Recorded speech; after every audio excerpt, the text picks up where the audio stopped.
So what's going on, guys? Andrew from Last Leaders. I just wanted to reach out to all you guys and just give you another quick podcast. I know I had one on the new Wonder Woman trailer that just came out, or the sneak peek that came out. I honestly just wanted to do something really cool for 2016 in terms of, in honor a lot of the comic book heroes that, are definitely like rolling out for the rest of the year. I have just a TrexLight here from the DCO podcast. I'm a huge fan of his podcast and what he does with his team. I wanted to kind of mesh the two worlds of leadership and, just some of the principles that we stand on, and that we hold dear, and just, a lot of the things that I see that are in the comic book industry and in terms of the characters and their personalities and what they bring to the table. So I just invited him on, and he said that he would definitely be open to speaking and kind of giving his insight into, just some of the top leaders that are in the Marvel or DC universe, whichever one, that he feels like really exemplify just, leadership and, positive role models, I guess. So I have him on. Trex, thank you for coming on. No problem. Thanks for the invite. Yeah, no problem. So we did speak a little bit before having this podcast on air. I did want to give you some time to kind of get prep and get like a few names in your head, just whether they be good or bad, or DC or Marvel, whichever one. It could be from the film side, it could be from the comic side, or even the Netflix side, which is killing it right now, in my opinion. Oh my God, it's so good. Oh my goodness. Like, Jessica Jones was awesome. Awesome. Have you watched the entire thing yet? Yeah, twice. Oh man. I feel like I've been seeing this everywhere. I feel like even if you take the powers away from everybody, it's the exact same show and it's still just as good. Well, I watched it because at first, of course, I was really interested because it's Marvel and Netflix, and Daredevil hit it out of the park. So I was really interested to see what they did with Jessica Jones. Right. I didn't get thoroughly invested until David Tennant was named the villain, the Purple Man. So I'm like, oh, it's the Doctor. You have my attention. Oh, nice. Yeah, they've been pulling a lot of key people out. They've been pulling a lot of key people into the Netflix series. I like that. Oh yeah, it's now we got Daredevil season 2 coming out later this year. Actually, I think it comes out in March if I'm not mistaken.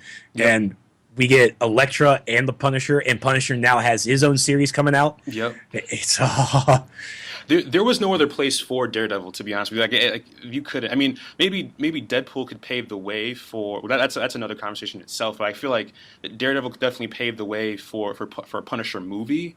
But I think that the home for the Punisher should definitely be on Netflix. Definitely, Netflix and even Hulu have proven that they might not be network television, but their original series, they all work. I mean, of course, all my programming, even my network television shows, I watch on Hulu, and then I binge on Netflix just because of how my work schedule is. And with my streaming, I stream during the primetime hours. So when someone comes up to me, he's like, "Hey, did you watch Flash?" I'm like, "Not tonight, but I'll see it tomorrow morning."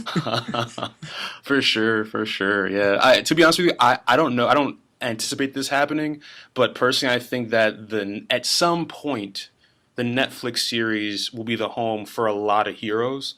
And I mean, obviously because of the role, you see the calendar already, but like I feel like that's going to be the place. It might give TV a run for its money. I mean, like just look at what Daredevil did. When it first came out, like episode 4 with the car door was my favorite scene ever. Yeah. Ever. Yeah, it was my favorite scene, of course, from Daredevil is in fact the one-shot long hallway fight scene. Oh yeah, I read the article on how it was made, and I love video editing, and I always like being a director with some of my videos with my friends, and just that one shot, that entire sequence was redone over and over. I'm like, and if they missed one punch, they're like, cut it, we gotta start over again from the top. And I was like, I'm pretty sure if I was on set, like, you SOB, you why'd you miss, Greg? Why'd you miss? But to be honest with you, that was a breath of fresh air. I think like the whole like focusing on that for a second, I feel like that was definitely a breath of fresh air because like you have a lot of money shots, a lot of like editing and stuff like that, and a lot of these other shows, that you want to see, what goes on, and that just like that one long shot was definitely something that hasn't been done for a while. Yeah, that's why the movie Birdman with Michael Keaton that was nominated last year, and I was Right. like so happy it won. That's why I really loved Birdman was because that movie was done all in one shot.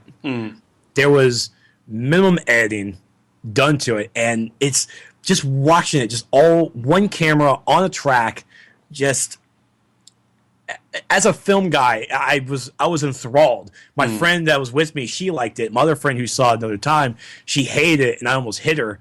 But it's like just the filming of it was spectacular. I really really love when a director can do that kind of a thing. So, Just brings a new element. so you're definitely hyped for what's going. Like, what would you say is like probably like your top three things that you're most hyped for this year? Oh, in regards to what?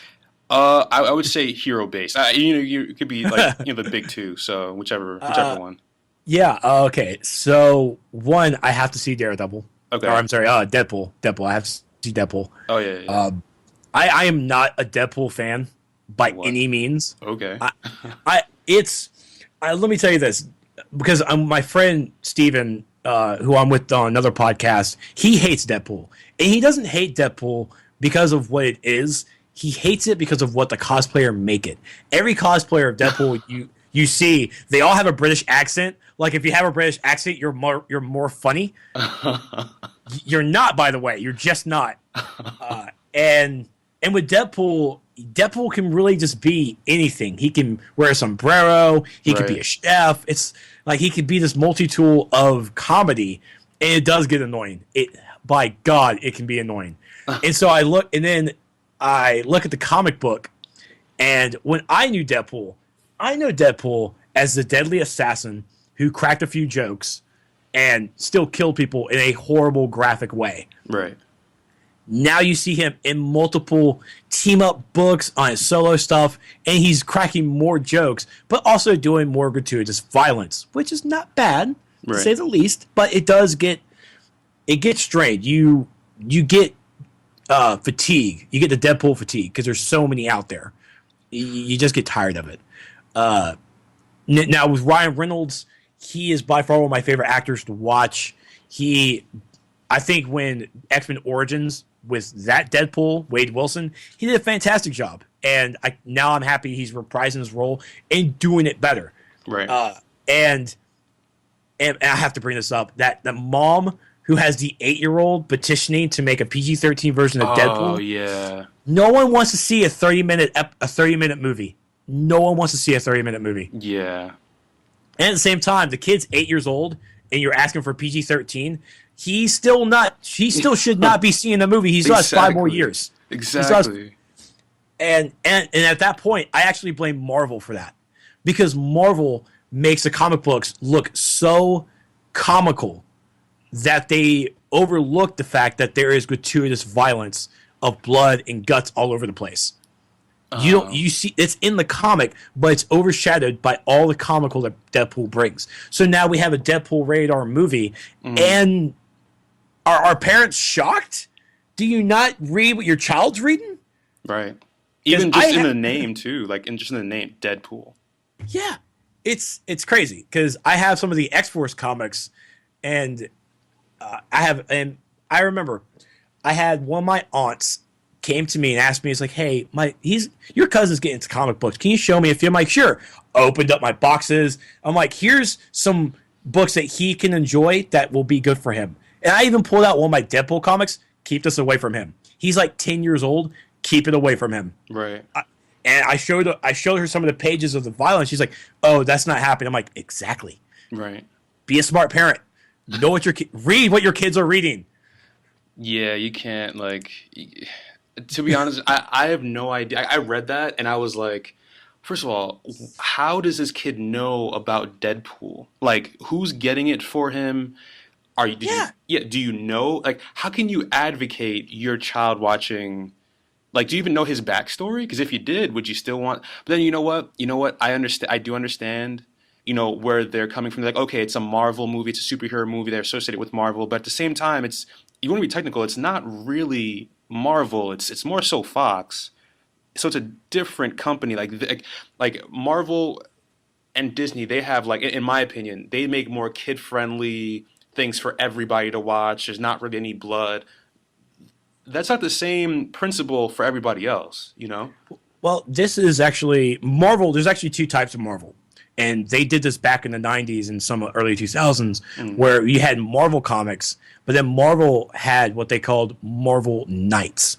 Marvel Knight was actually the rated R, the hardcore, bloody, anything goes comic books in movies. Punisher Warzone was actually a Marvel Knights movie.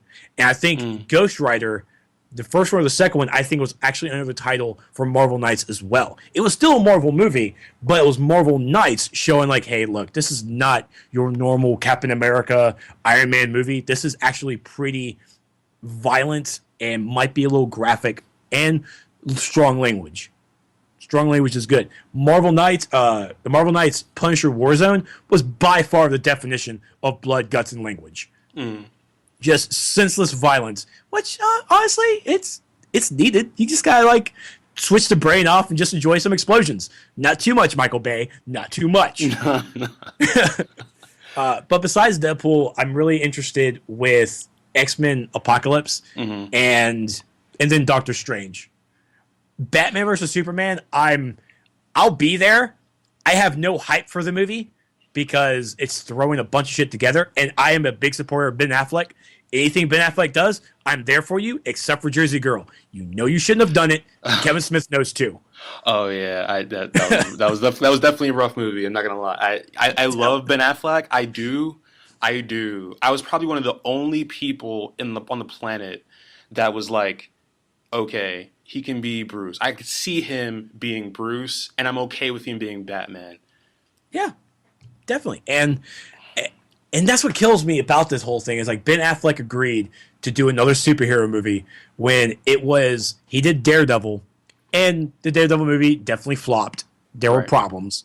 And then he did a movie called Hollywoodland, which was the semi-looking biopic of George something. He was the very first Superman, and he actually committed suicide because he had problems with the role and everything outside of his life. And it was after he did Hollywoodland and seeing the struggle of being the superhero, having to live up to the name, and then seeing the downfall of a man because he couldn't live up to it. It caused him mental problems. He was like, I don't want to do any more superhero movies. And then lo and behold, here's Batman. I'm like, ooh, they paid you lots of money, Ben. They paid you money. How do you think it's going to do, though? Because, like, to be honest with you, I am hyped for this movie. More so, I think that's probably, again, my top two. I have no idea what's my top one. But what do you think? I think Batman vs. Superman is... The trailers that I have seen have got me excited. But I feel like it's, at this point, it could go either way. Because we have the story of Batman and Superman, and we've all seen it if we've read or watched the movies The Dark Knight, Part 1 and 2. If we've seen the animated movies from Frank Miller's Dark Knight, we know what's going to happen. Right. We know the fights, we know the story. And so Zack Snyder is really bending and twisting multiple stories into one movie, which it's been done before. I mean, Winter Soldier by itself was 3 stories in one movie, and it was executed brilliantly. Oh, it was the best Marvel movie they've ever done. Thank you. I try to, my friend. Listen, Cleveland, if you're going to be listening to this, I told you, Captain America. Like that's the best movie Marvel has ever made, hands down. I mean, number 2 outside of that was Guardians of the Galaxies, but Winter Soldier is number 1 of Marvel movies. Thank you, because it had everything. You felt everything in that movie. I feel like that. No, go ahead. Well, I was going to say, with Batman vs. Superman, we have the Batman vs. Superman fight, or the colliding. Yep. We have this millennial Lex Luthor that I feel like I'm going to punch in the face. But we might have this quote-unquote doomsday, or quote unquote Doomsday-esque type of character that the trailer really spoiled, which I'm really pissed about. We could have really, the trailer was good, but having that the Doomsday looking bad guy come up with laser beam eyes, I'm like, all right, we really could have ended it here. We did not need this. Now I feel like you spoiled too much. Yeah. And so we have all this stuff, but we also have to remember that we have to include Aquaman, Flash, Cyborg. We already know Wonder Woman's there. We're adding 3 more characters that have no backstory yet. Nope. And so this is kind of like, I mean, Dawn of Justice. Justice League is going to have to come in. So we're going to have all these other heroes. How are they going to be introduced? This is already looking to be close to a 3-hour movie. And I'm not sure I can take it. To be honest with you, I will be there for 4 hours if they make a movie that long. Like, I don't know. I don't know, man. Like, I like what they're doing. I think it's drenched in a lot more realism than the Avengers world is. Just to be honest with you, like, which is one of the reasons why I loved the Winter Soldier, because like literally it felt like that could happen. Like, it felt like it was drenched in like realism, and anything in that movie could have happened, minus the guy getting like like the Hydra agent getting thrown like into oncoming traffic and hitting a bus. But like everything else was like spot on. And I think that that's one of the reasons why I am gravitating more towards the DC world in the cinematic universe. I that's just me. Yeah, that's what DC, and even in their comics, is really known for. They're known for the dark, realistic ventures, where Marvel is kind of, I'm not going to say happy-go-lucky, but they borderline on the fantasy and realism a lot more. They are on that border constantly. Right. And that's one of my problems, because I did not like Man of Steel. I did not. Okay. I didn't like it because it was too dark. It was Space Jesus, basically. And, there were problems in that movie for me. It's like, Henry Cavill is a great Superman. He's a great Clark Kent. Right. But it was just the overall movie. I'm like, I'm not feeling any of this. Can we get this a reboot again?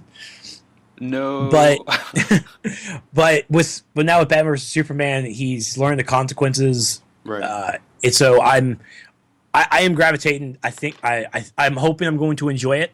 But at this point in time, I'm definitely more into the Civil War from Marvel than Batman vs Superman. And even the Wonder Woman movie, I saw those the footage from the special that CW did. Yep. I'm still not okay with it being World War I, because of the fact that Steve Trevor, this is where he is. Right. Yeah.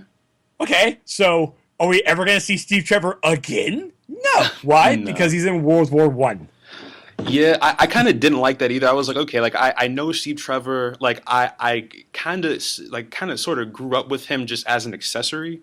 So I'm like, okay, like I kind of want you to be there, so that, I don't know, like I think it's okay, because we all, I guess in the New 52, like, we kind of see like, Superman and Wonder Woman kind of getting together. It makes sense. I don't know how I feel about, Steve Trevor being in World War I, and like he's gonna die. He's not gonna be in present day, so No, and that the relationship between Wonder Woman and Steve Trevor is much more powerful than anything Wonder Woman and Superman can think that they could do. Right. No, there's depth there. Yeah, and I agree. But I'm very hopeful, and I try to be hopeful as much as possible with the DC movies, because in my mind, they are playing catch up, because Marvel has tied in this universe so well, and DC refuses to do it. They refuse to do this because the head of DC Entertainment Media, I can't remember if she was a vice president or something, she came out and said that we're not tying the TV shows and the movies together because we feel that it handcuffs the creativeness of the teams and the directors. And of course, I look at Marvel and I'm like, they're profiting and they're telling it really well. Right. And then I look at this Batman vs Superman. We just had the Flash TV show come out last year, and Flash is so great. Grant Gustin is amazing. Right. And when he was not picked to be the Flash in the movie. Even Stephen Amell, the threatening of his career, came out and said that he is disappointed that Grant Gustin is not Flash for Batman vs Superman. Right. I read that article and I'm like, oh my god, Stephen Amell just went career suicide. He's done. Arrow's canceled. Because he's very PC about a lot of stuff, like very professional, doesn't step on any toes. Like, to see him say that, I was like, okay, all right. I love his Facebook. Yeah. He is so. It was the Teenage Mutant Ninja Turtles trailer. The first one officially came out.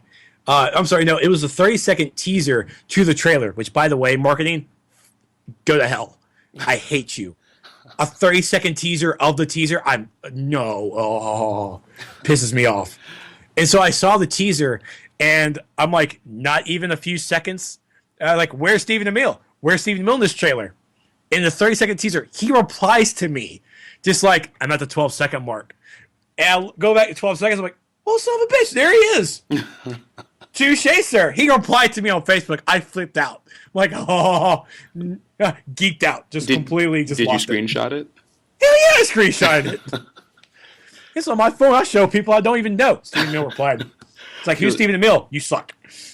Oh, man. No, that's great. Like, to be honest with you, I can't see anybody else but Grant being Flash, to be honest with you.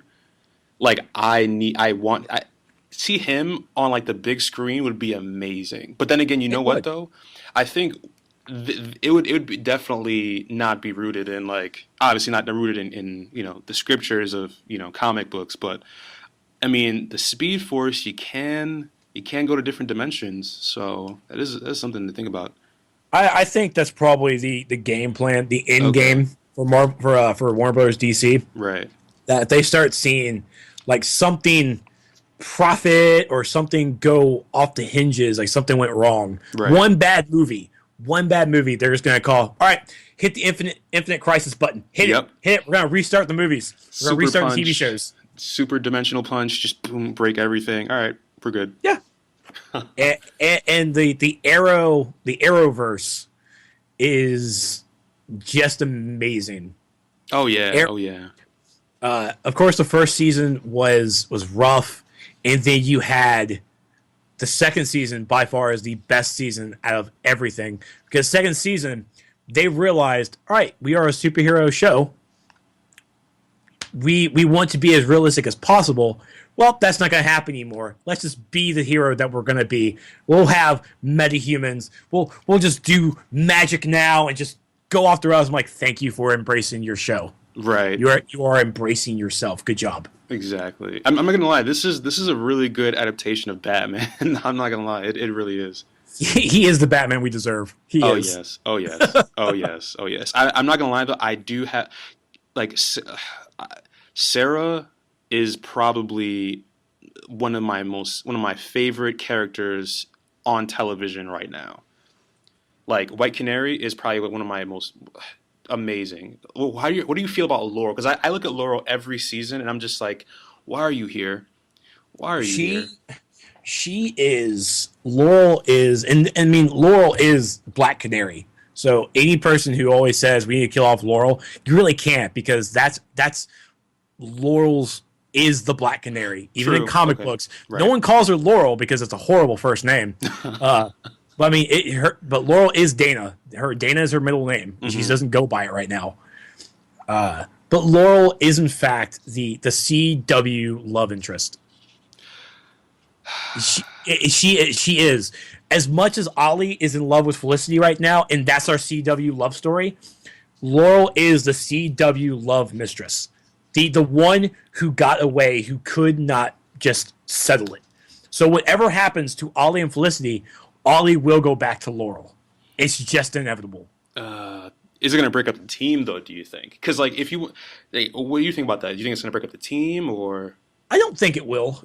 I think, of course, we're going to have that whole dynamic of a love triangle, just a lot of distrust and heartbreak, and it's like, oh my god, I can't believe this is happening.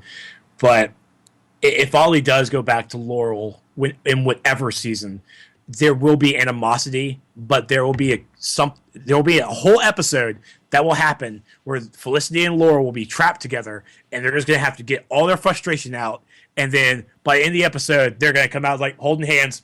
We're besties. We're good. I'm not gonna lie. I don't know if you what was it? It was the Arrow after show with John Campea. Personally, I don't know if you know who that is, but like I love John Campea, one of my favorite YouTubers like to watch in terms of like film and stuff like that. Like he went off on Laurel like for the longest, and people just bashed him for it. I didn't know Laurel had that many supporters, to be honest with you, online and like rooted for her. With her like just being Black Canary and her and Oliver and just her character in general. But you know, I don't dislike Laurel. I think her as Black Canary is giving her more strength as a character instead of just being the DA going up against Arrow, disagreeing with Ollie a bunch of times, even though she still does it now. right. But with her in her superhero outfit, it's really giving her a little bit more depth as a character that you can still enjoy. You can really enjoy her. Sure, when she takes the costume off, she's still disagreeing with Ollie. They're still having arguments, and she's still doing her DA old thing. But when she puts the costume on, you can tell she's there for the team. She's helping out, and I do enjoy her. I do. I'm not saying that I like her all the time. Right. I don't like anyone all the time, but it's still good. I don't know. I kind of like Oliver all the time. Just every scene. Sometimes I want to punch him. It's like, what are you doing? Did you not learn this from last season? Come on. Stop pushing everybody away, damn it. I feel like in like a lot of these shows, a lot of the problems could be avoided if everybody just told the truth and was open. Welcome to my Supernatural wish. Every time I watch Supernatural, I'm like, oh my fucking God, guys, can you please tell the truth at the beginning of the season so we don't have this whole animosity the entire season? He's like, you lied to me. Of course he lied to you. That's what you people do. You are the worst brothers in the world. How are you not dead? But you know what? I guess that does like cause like a dynamic, like a good scene or a good theme for the shows and stuff like that. But I just feel like if you really want to just like bypass all this nonsense, just tell the truth. We learned that when we were like 5. Just tell the truth. That's all you gotta do. Yeah, but that's I definitely think that I'm really excited for a lot of the things that are happening this year. I would definitely say, I mean, Batman or Superman definitely in mine. Deadpool's definitely in yours. So we kind of have like a disagreement there, but it's perfectly fine. In terms of things that I guess some of the heroes that are out right now, in terms of like comic books, whether it be Batman, Captain America, anybody, even in comic books that you've read recently, like who do you think really embodies like what it means to be a leader? I mean, the obvious go-to would be like Captain America, right? Because he's like war hero, all this other stuff. But like, do you kind of agree with that? Like, he's like the pinnacle of what it means to be like a role model or a leader, or is there somebody else that is kind of out there as well? I mean, yeah, you're right. Captain America is the Boy Scout of the Marvel Universe, where Superman is the Boy Scout of the DC Universe. But Superman's actually a terrible leader. Right. And in some aspects, Captain America can be a bad leader as well. But when you bring in his military training, sometimes he kind of forgets that sometimes and just tells people just to go do this. And other people come up with the ideas. You cannot be a good leader unless you have good support. Right. And that's what Iron Man, Tony Stark brings to Captain America. It's like Cap's a good leader because he has Tony to support him through and through. Of course, until Civil War, key. Right. And honestly, from the Marvel Universe, I'm not really a big Captain America fan. Even the Sam Wilson Captain America, I haven't really read anything about from that comic. But every time when I come up with a good leader from the Marvel Universe, I always go to Magneto. Magnus is by far one of my favorite characters from Marvel, and it is because I'm a big X-Men fan. But with Magnus, I read his single issue before the whole Secret Wars thing, I read his solo stuff. I read Uncanny X-Men. I've even read Ultimatum, which was from the Ultimate Universe. Ultimate Magneto was the shit. He just was. Magneto is a good leader. And of course, leaders make mistakes. Leaders can be backwards a bit, and that's what Magnus was. But Magnus knew his faults. He knew his faults every time he made a decision, and he made the tough decisions. When I see Magnus now, he is this redemption character it's like, all right, look, I'm trying to save mutant kind. I have to lead this band of mutants against the people who are trying to oppress us. This is his mindset ever since he was a small Jewish boy during the Holocaust. This is where his leadership skills come from, was trying to survive people oppressing him. So now he has humans oppressing mutant kind, so yeah, he's going to turn to violence. There's no diplomacy with this guy. And I wish that and he does have it sometimes, but he does still have the back of his mind, I can't trust them. Right. They're still bad. I just realized I just made a Magnus comparison to Donald Trump. I just threw up in my mouth. Oh my God. Probably not to that extreme, but I still love Magnus. Oh God, I'm gonna hurt myself for that later. Oh man. There might. Okay. All right. It just clicked in my head. I'm like, oh my God, this is the same shit I keep talking about with Trump. But Magneto, like I say, he knows his faults. Now even the new issue of the Uncanny X-Men, he's leading his own X-Men to try and stop new things. He's trying to be this new leader as Charles Xavier set forth. He's trying to uphold those values of bringing diplomacy first and then bringing action to it later. Right. Well, I just want to make one point to kind of save you there. I don't think that Donald Trump knows his faults. He does not. So I kind of pull away from that comparison. Yeah, thank God. Thank you, saving me. Donald Trump thinks he's the perfect person on the planet. So, yeah. Another leader that I found interesting in the Marvelverse was Cyclops. Oh man, he really was the Boy Scout of the Marvel Universe, right, for X-Men. Right. He followed Charles. He was a good student. He followed Xavier's letters to the T. He directed his team on how to win, and he was a lot of cool things. He was a lot of good things. Right. But then Cyclops turned himself into kind of this. He turned himself into Magneto in a sense, where he'll do action first and diplomacy second.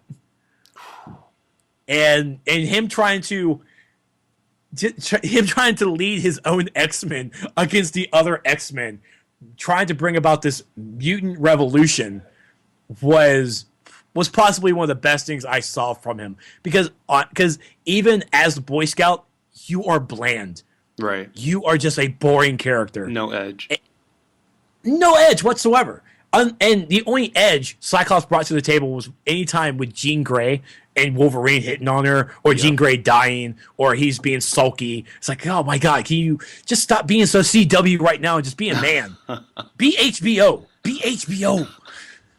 And he brought HBO. He brought it as the uncanny new Cyclops Mutant Revolution. I love the suit though. I do love the new suit. I do. I honestly hated it a bit. I hated it because I couldn't tell where his eyes were. It was the X and just over the face. I'm like, where are your eyes? It didn't make sense to you though. The visor, the X visor didn't make sense to you. I didn't even see a visor. Those costumes when they came out seemed very symmetrical because Magneto had the same lines on his costume, and then Magic and Emma Frost. I'm like, are you guys like the line people? These costumes are very symmetrical. I mean, Magic, of course, was wearing something really. We'll see you on Friday nights, right? But Cyclops really became the Boy Scout. And turned into this maniacal leader that really gave him a cool edge, and I really appreciated that. On the DC side, I honestly, every time I bring a leader in, think of a DC leader. One, Batman is no leader. Never, no one ever should ever say Batman's a good leader. He is Oh, he is a solo man. He has backup. That's all he has. right. He's a one man army. Superman really, I count Martian Manhunter as a good leader Mm, because interesting choice.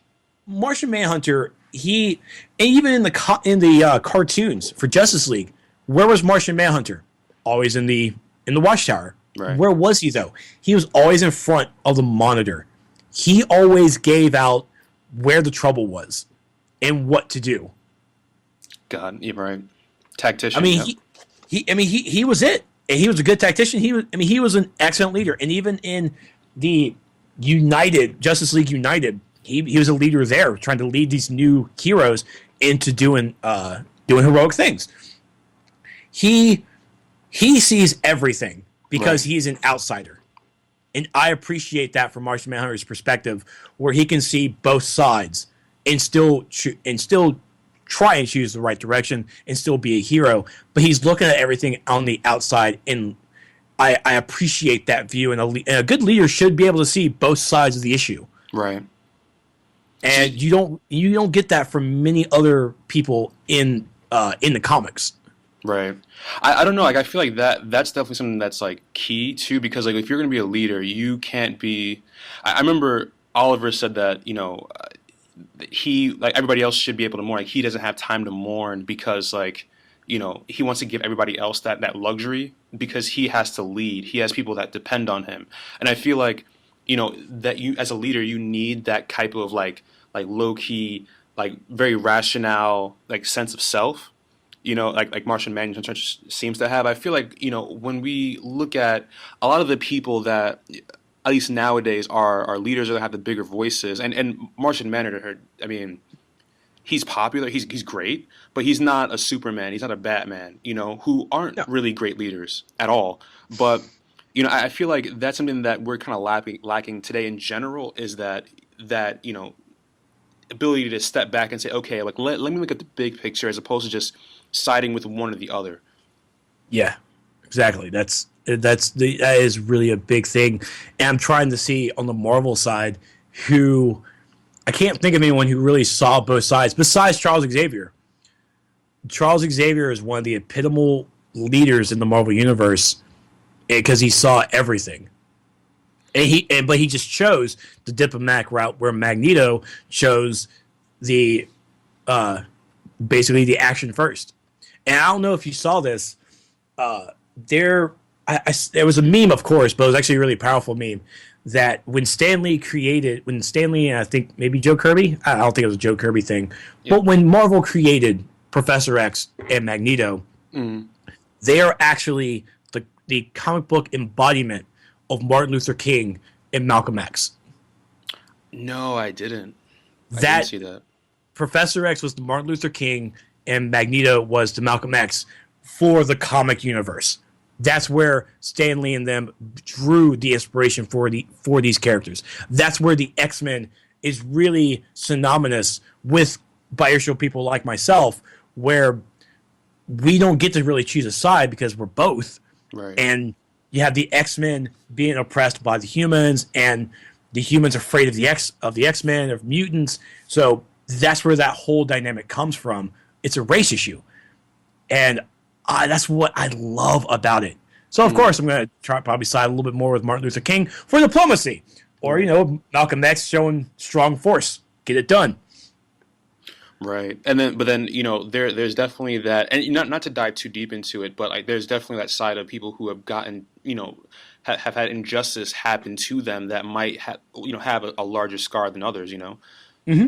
Yeah. So that's always the thing that in my mind, like if you really look at Magnus's backstory, like really really dig deep, and obviously it's the Holocaust, and if you just look at what happened there, and just some of the pictures that they have out, and you hear some of the stories about some of that some of the survivors gave. I mean, if you hear all of that, and then you hear you have that, and then you pile that on top of with Magnus's backstory, then you put the fact that he's a mutant, so he can be assimilated into society after after the Holocaust ended and everything like that. So he, on top of that, he has another mountain to climb with him being a mutant.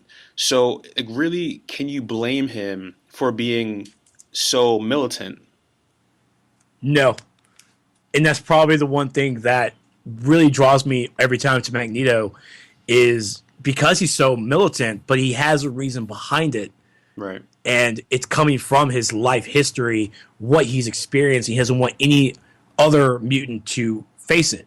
He's just going. I mean, he goes about it in the militant route instead of the diplomatic route, opposite of Charles Xavier. Right. Now, of course, when I think of that, I always go back to Ultimatum, the short story where Magneto finally Magneto knows his powers. He can actually control the magnetic poles of the Earth. In Ultimatum, he really did it. He used the magnetic poles to shift the Earth, causing giant tidal waves to basically almost destroy the planet. And I was like, holy crap, dude. You couldn't just make like a speech or something? Just what is this? What are you doing? You killed Peter Parker, for God's sakes. What are you doing? It's crazy. That's definitely so. Like, where would you see like a person like that has a lot of power, a lot of influence? Like, first of all, Asteroid M, like that whole thing, to be able to I loved it. Yeah. Do you think that a person like that's that influential is more? I mean, obviously they're more popular in general in society, but in comic books as well. But do you think that that's more necessary than, let's say, like a Martian Manhunter who is more standoffish, that's more analytical? I would say that can see both sides and kind of come to something that's a rational decision, because that's not the popular route to go down. To be honest with you. It's not. People try to go with how they're feeling at the time, and then they increase that feeling more and more. They hear it and see it, and then they just hold on to it. They don't try to understand anything else. Magneto's Asteroid M is, I mean, it was his own, and even with Genosha, it was their own private area that people could live like they live in their own world, not really being influenced by anything else. Yeah. And it worked, except like mutants being mutants and Right. but I definitely loved Asteroid M and Genosha just being that safe haven Right. for anybody, for mutants, just to be themselves. Yeah. So they don't have to be in a place that they're going to be ostracized for who they are. Right. I'm not going to say Magneto is one of the best leaders because, like I said, we need a little diplomacy, and Magneto really doesn't bring diplomacy that well to the table. Right. So you would lean more towards, like, I'd say, like a Professor X who would do that, as opposed to like Magnus. I think it would be, like I said, it would be depending on how I feel at that time.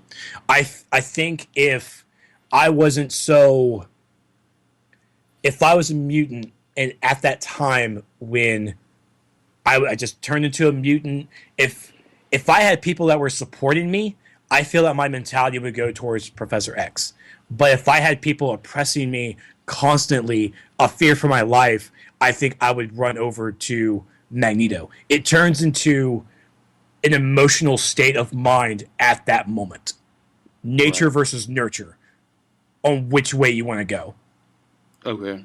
And I just want to make it clear, because I definitely wanted to throw this out there in the beginning, but I just kind of dove into things, so I didn't get a chance to say it. But the reason why I actually wanted to do a segment like this, like for to have like people like Trex on, is because a lot of times people nowadays, and like that are just reading comics for the first time, with the accompaniment of a lot of the movies that are coming out, a lot of older people are kind of that have never read a comic book before, that have never read a graphic novel, or watched like a small film or short film, on a superhero. They think, oh, it's just for kids. It's not.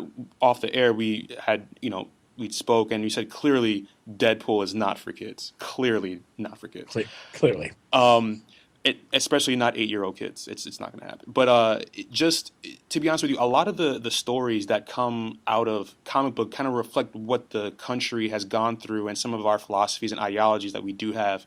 Not just in the United States, but like in all across the world. And I think it's definitely time that we kind of, especially with the popularity rising, that we don't lose sight of like the things that made comic books so important and what got them started in the first place, and not just get lost in like a lot of the commercialism of of Hollywood. So That was that. I remember seeing a report about Stan Lee.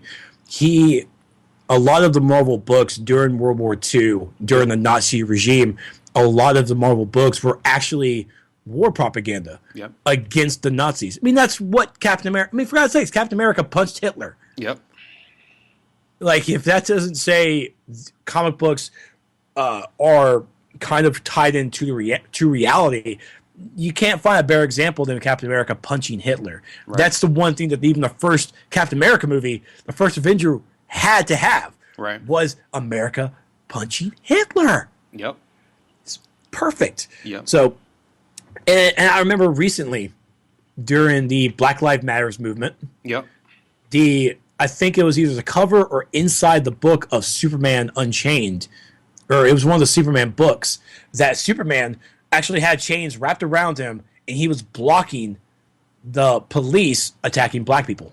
mm, And then we had a current issue of Superman where this character was speaking, I think, Palestinian. right, And I think more people actually got pissed off because of how they use Palestinian. Like, it's like translated as Palestinian. It's like, that's not a word. I'm like, well, okay, but we're bringing. God, I hate to really word it this way, but some Middle Eastern terrorists in the comic book universe that Superman had to fight. mm, I remember Fox and Friends did a report about this, that they were insulted, and I was like, why are you talking about a comic book you guys know nothing about? right. Why are you stick don't come into the comic book universe. Just don't, please. Just stay over there. We can destroy you. We do not test the comic book nerds. Not at all. Not at all. But I read comic books because I like to read a good story. It's my book. I can't sit there and read like a 400-page novel. I fall asleep. Right. I like pictures. I'm a child. But I read comic books to just the same way on how I watch movies, how I play video games. I want to escape my reality. But sometimes it's nice to see a comic book bring a little reality into it to try and give you a perspective that you might not know. Right. Or that you may disagree with or may not. A book is supposed to start a conversation. Right. And I mean, that's what book clubs are for. I think that, to be honest with you, I do want to piggyback off what you just said, like piggyback as onto a side note, and then in the main road. Like, the side note is that, first of all, if anybody that hasn't read The Night of Owls, the Batman story, or The Court of Owls, those are like amazing stories. You need to check them out. Like, when it comes, like, there is nothing kiddish or like elementary about any of those stories. The writing's really good, the art's really good. Just if you want to talk about drama, and like if they did a movie on that would be that easy could be like a 4-part movie, and I think it'd be like one of the best movies to date in terms of a superhero movie. But just to be on the main road, speaking about things that are relevant, I mean, that you can actually start a conversation with, I think that we could definitely speak a lot about like Civil War, because that's a movie that's coming out fairly soon. Like Stanford, Connecticut. Like the comic book version is very different from the movie version. Very different. Like, obviously you don't want to have like, what was it, like 800 or so kids getting blown up, but in a movie screen. But that storyline is a vivid depiction of a lot of like an extreme version of the right and left, to be honest with you, and what could happen, or what the fear of, I guess, big government versus smaller government, and just having individuals run wild. Like, you can definitely kind of go off the page with that story. Civil War was basically a prophet. it foretold what to come. Yep. and Yep. Civil War is by far, out of all the events that Marvel has done, Civil War is still the number one. And if you've never read Civil War, I highly recommend like the very thick, big ass book Yep. of Civil War. Mm-hmm. And I think that book also includes all the side stories. Mm-hmm. You have to read every single side story. It's not because, oh my god, side stories is monotonous. No, those side stories tie exactly into the main story, and you have to read them. Fantastic Four, you have to read Spider-Man Civil War. Yeah. It is by far the most emotional trauma book you will read. Yep. And that's why I really can't wait for the movie. Oh, I think it's gonna be so good. But Civil War is exactly that. You are split down the middle. Right. That this accident happened, and now we have to pay the consequences. Right. You can also look at it as gun control. True. Yep. Yep. I mean, Civil War encompasses a lot of things that we're seeing going on in politics right now that Civil War encompasses. So I think that we, as citizens, probably need to send our senators and congressmen copies of Civil War and have them read it. It's like, this is what you guys need to be careful of, because we do not need a Captain America shot in the back and this big mournful. We don't need this. Be careful. And also, like, to be honest with you, if anybody is that's skeptical, that, and I feel like we all have that one friend, like everybody that watches this, or like me or Trex, like anybody that watches this, definitely has that one friend that's just like, you know what, like, oh, comic books, those are for children. Why would I want to waste my time? Like, I'm above that. Like, Civil War is one of those books. I mean, you could send to like, you definitely need to send to a senator and these politicians and let them focus primarily on the end of the story and what happens. To be honest with you, is a lot of it is like, is it really worth all of the fighting?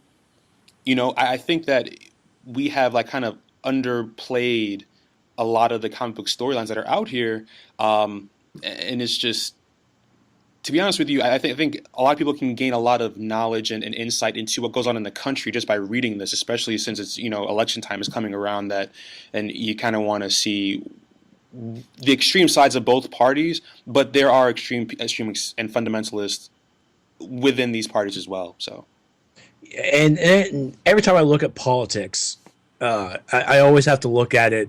No one's going to agree with everything that a politician says. right.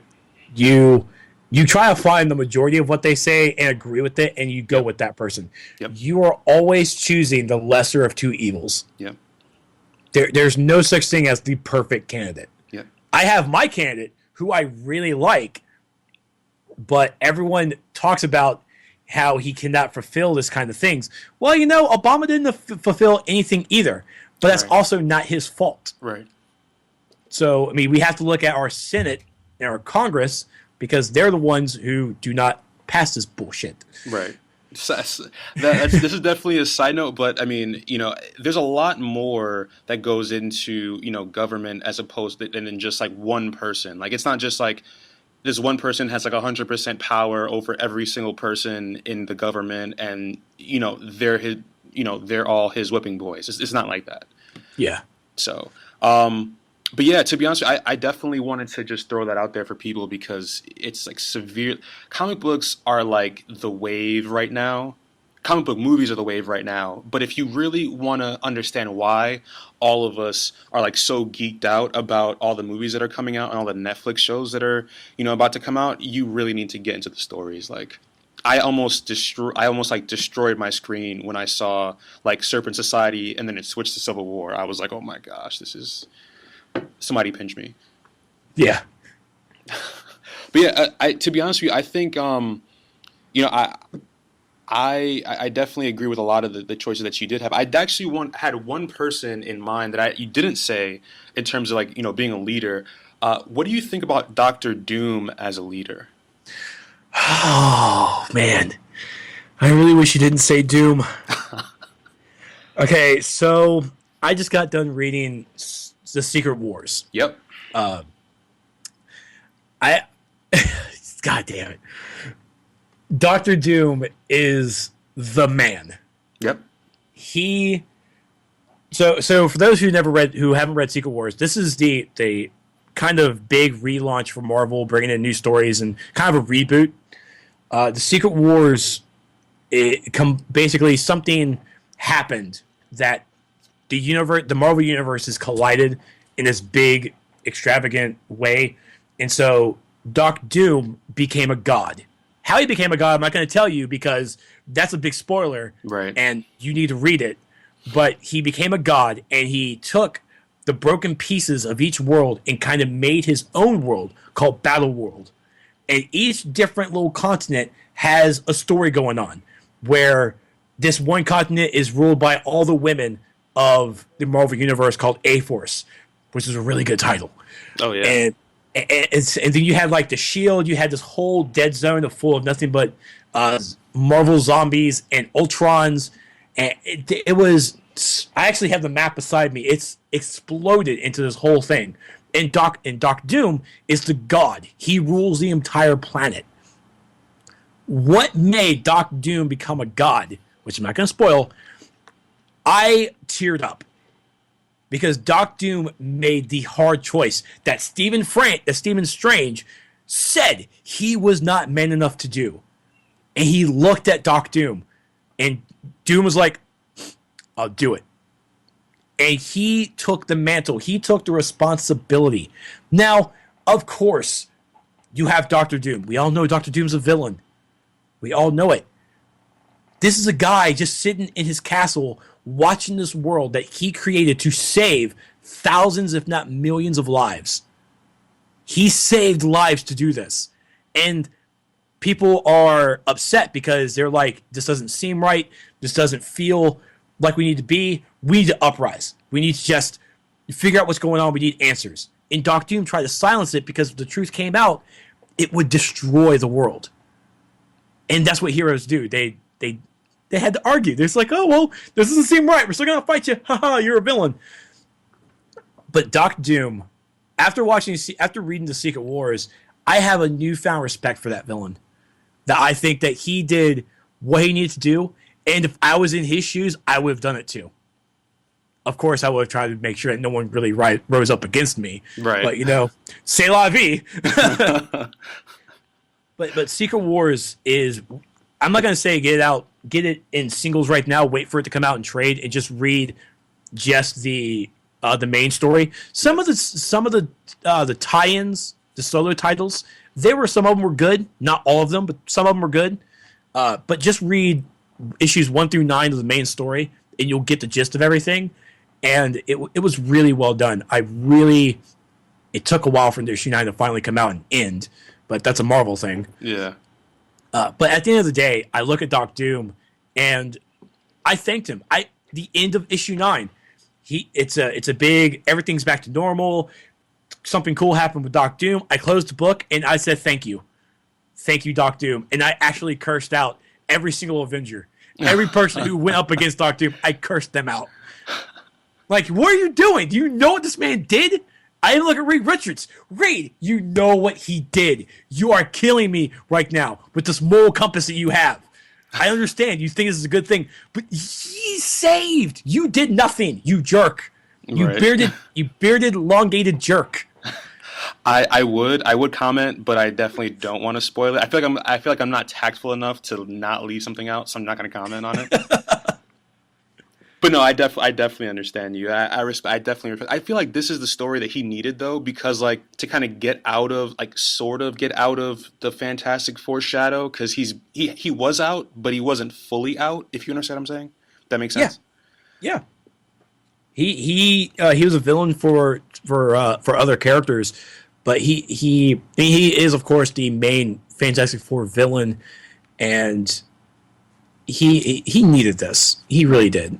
Doc Doom has always been a villain. I have always treated him as a villain, even as the King of Latveria. He did an okay job, but he was still subjugating his people. He wasn't really, in my eyes, being a good leader to help his people. He was helping himself more.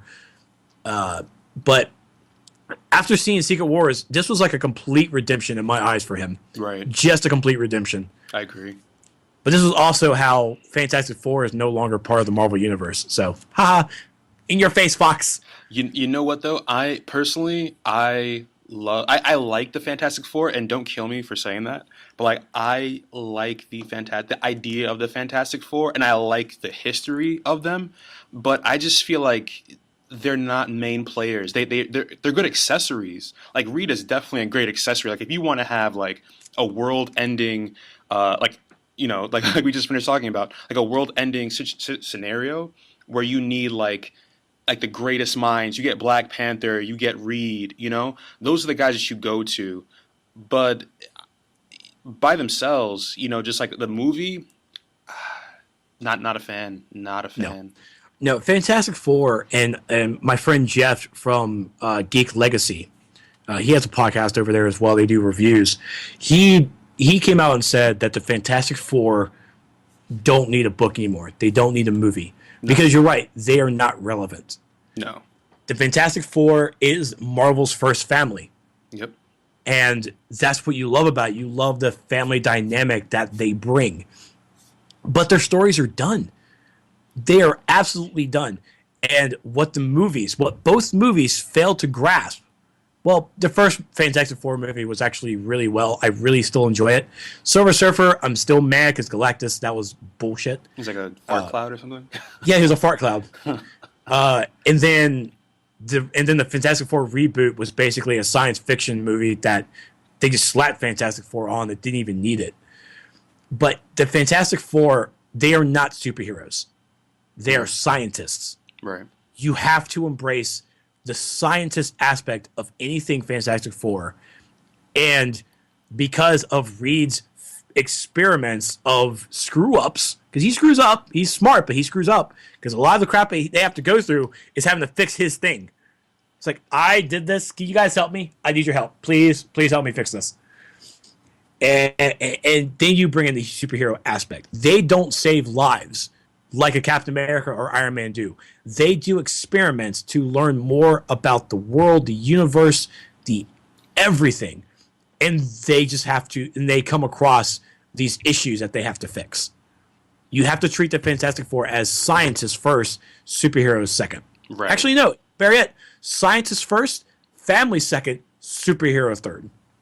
I would agree with that, actually. I would. And you can't, in the Marvel comics right now, and because of how Fox treated the product and how they're not letting Marvel touch it again, they're not getting the rights back because they did this movie in such a rush. Sadly enough, Marvel Comics is like, all right, well, no more Fantastic Four comics. And that's okay. Because like I said, Fantastic Four have told their stories. Right. We don't need anymore. We have Johnny Storm in the Inhuman books because he's dating Medusa. We don't have Thing.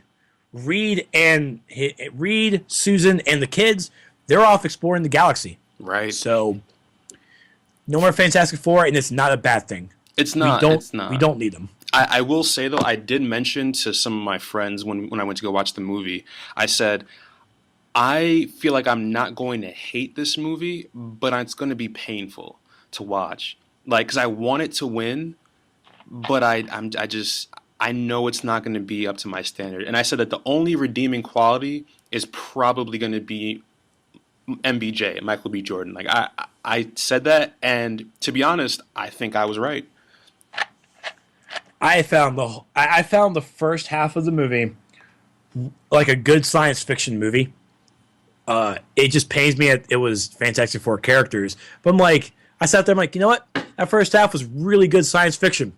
But then once they got their powers and started being superhero-y, I'm like, this is now garbage. This went way downhill really fast. And I found no character, no actor redeeming in that movie. I really didn't. Mm.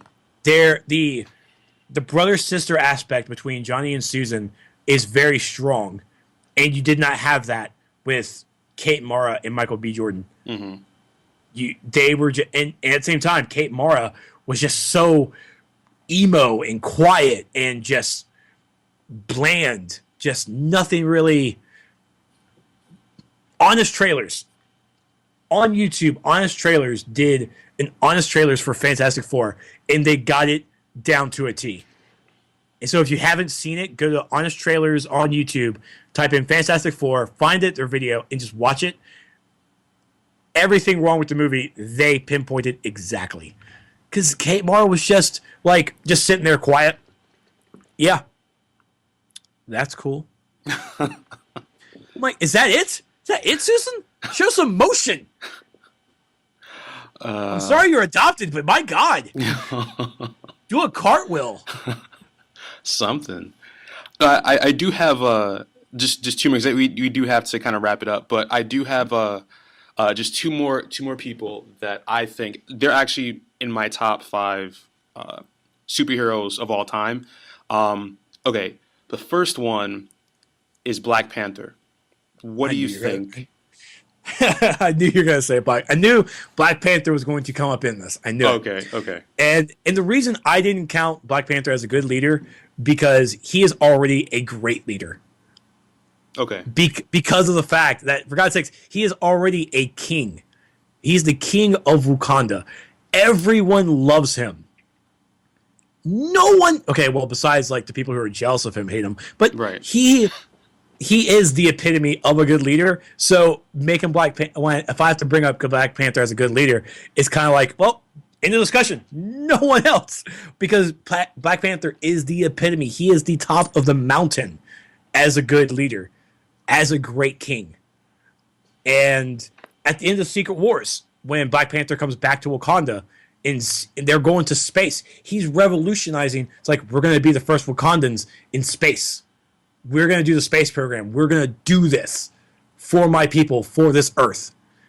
And so Black Panther, Chakal, by far, he is the best leader. So I can't really say anything else bad about him. I can't think of anything. He's just really awesome at what he does. Right. Because he takes no shit. This is true. And if you want to talk about you want to talk about being impartial, like you want to talk about like Martian Manhunter, he is definitely like watch. Right, he is. Yeah. Yeah. Watch. He's the Marvel's Martian Manhunter with great tactician, sees everything. He doesn't see one side. He sees every side. That's Black Panther. You're right. Black Panther is Marvel's. Right. The other one, and I don't know how I think I heard you say this on the DCO podcast that you didn't like him. I'm not sure. Aquaman. What are your thoughts? I think I was present listening to you ream Aquaman for like 5-10 minutes. Your thoughts? Oh, another king. Yeah, it